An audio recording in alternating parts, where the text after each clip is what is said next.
There's only one Metroid. How many mutations can there possibly be? Oh, that's not so much. So?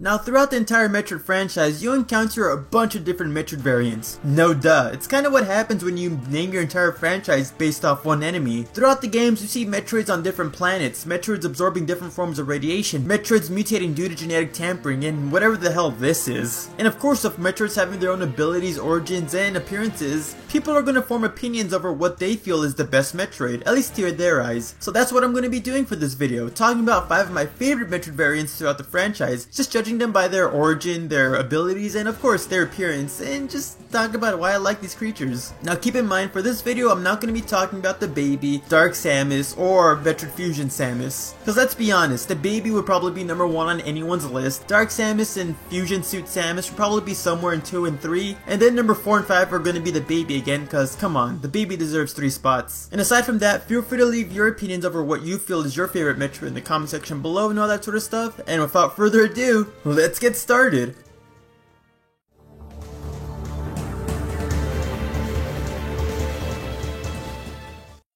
I know it's weird to have the Machtroids on a list of favorite Metroids, cause let's be honest, the Machtroids suck. They don't have the strength to properly latch onto their prey, they don't have the capability to efficiently absorb energy, and they don't even have the defense to withstand a simple grapple beam. They are the cheap knockoff of Metroids. So how are these creatures on your list?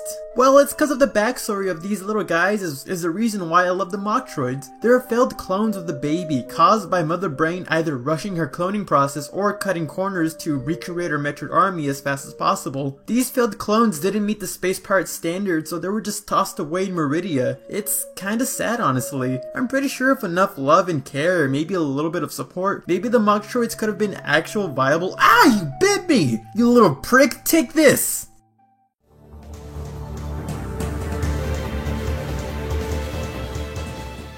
Now when it comes to the Miniroids, I could list off a bunch of different reasons to justify these creatures on this list. The Miniroids' passive nature is really unique, especially when you compare it to the other hostile variants. The Miniroids' very fragile defense shows us that Phazon mutation isn't always beneficial, forcing the Miniroids to swarm up just for a chance at survival. And with the Miniroids and Infant Talon Metroids looking really similar, this kinda implies a connection. It is almost as if the Space Pirates got Talon Metroid eggs and just doused him with Phazon really early on into his life cycle, creating the Miniroids, which is pretty cool. Although, if I gotta be completely honest, the main reason why I love the Miniroids so much is because they look a lot like Komedos. And I love Kid Icarus Uprising, so the Miniroids automatically go up on my list.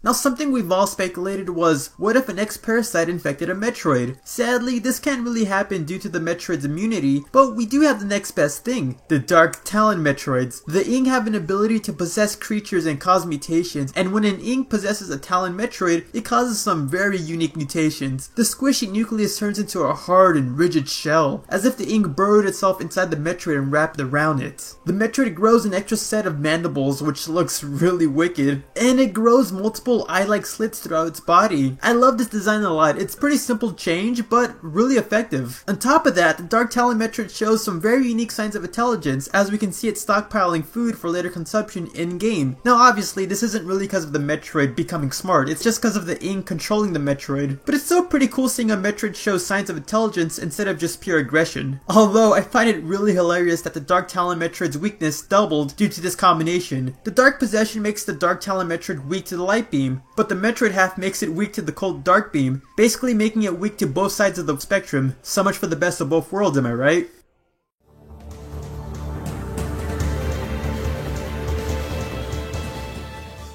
Canonically, I believe that the Hunter Metroid is the first major mutation Samus encounters throughout her journey, and it's a really creepy creature. Its design looks like a Metroid, but with a huge tumor. It looks like it's cancerous, with elongated mandibles and with a new tentacle. It's an abomination. We don't fully understand what caused this mutation, whether it's due to the Metroid adapting to a completely different environment, if it's caused by direct contact with Phazon, or if it's just a general radiation from the poisoned planet, but whatever the reason may be, this just looks unnatural. Despite the disfigured appearance though, it is a very effective hunter, utilizing its new tentacle to siphon energy from a safe distance, kinda like the grapple whip from Prime 3. It's a very unique ability that makes this creature stand out against all the other Metroids. Since it no longer has to put itself in danger by going up close and personal, it doesn't have to worry about Morphball bombs and stuff like that. Oh, here's an interesting piece of lore about this creature. In some scans, it kinda implies that the Metroid's mental stability has been deteriorating due to this mutation. It's a really cool piece of information, although I don't see it in game.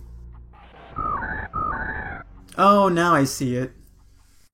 Now for some honorable mentions. The Torn-based Metroids. They're pretty cool and iconic. They're just a little bit too vanilla for my liking, to be honest. The Fission Metroids. I love the concept of having different Metroids having different weaknesses based on their color scheme, but with how often the Metroids tend to split apart and how different the color schemes may be, it gets really annoying having to switch between different weapons on the fly just to take down a couple of Metroids. The Talvanian Metroids. They look like basic average Metroids, but with the space parts using their new Grow Ray, these creatures are so huge it can actually latch onto huge mech suits. Plushtroid. It's just a Metroid plushie that I own. I like it a lot, okay? Let it be on the list. The Unfreezable Metroids. It's such a cool concept having the Galactic Federation tinker with the Metroid's DNA to remove their one weakness. I just kinda wish you can see these creatures in action. The Komedo! It's not a Metroid and all that sort of stuff, but I love Kid Icarus Uprising so much, please play the game. The Metroid Hatcher! Now this creature could have been on my list, to be honest. It looks like 4 Hunter Metroids fused together and grew battle armor, but I accidentally one-hit KO'd it in hyper mode, and it kinda lost a lot of its intimidation on me, so it's not on the list, sadly.